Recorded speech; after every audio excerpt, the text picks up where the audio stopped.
Ne pose plus un réel problème. Mais le défi principal, c'est le maintien de ces filles à l'école. Et dans notre secteur extractif, le secteur des mines du pétrole et du gaz, cet aspect est beaucoup plus critique de par des facteurs influents qui font que la déperdition scolaire est une réalité dans les zones minières.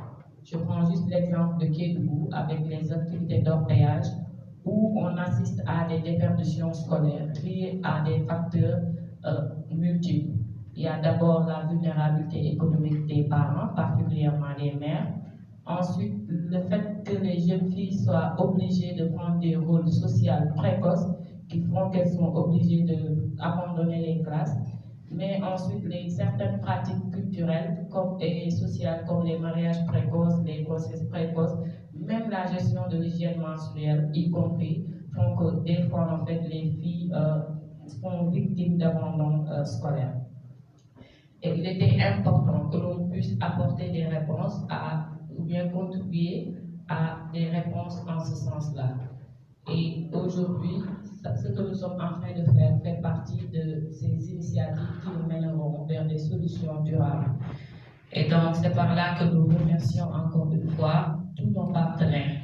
Le Haut Conseil du dialogue social qui a été un projet d'appui à la réduction des inégalités de genre dans les zones minières, particulièrement Kédougou et Matam, dont notre pari avec ce projet, c'est de maintenir les filles à l'école par le biais de l'autonomisation économique des parents.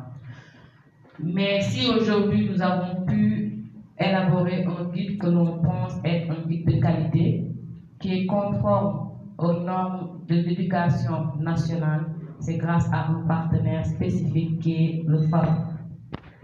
La conception du guide afin qu'elle soit un outil adapté à la cible qui est dédiée, tout en n'oubliant pas en fait l'équipe de communication grâce à qui aussi la conception de l'outil est devenu quelque chose de didactique et adapté à la cible.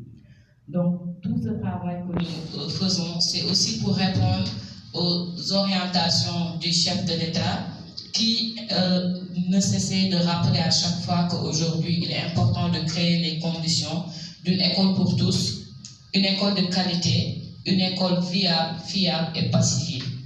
Mais nous savons que tout ceci ne sera possible qu'avec aussi des outils qui permettront de faciliter l'animation des cadres scolaires, y compris le gouvernement scolaire et les clubs Girls for Mining, entre autres cadres de leadership pour pouvoir arriver à ce stade.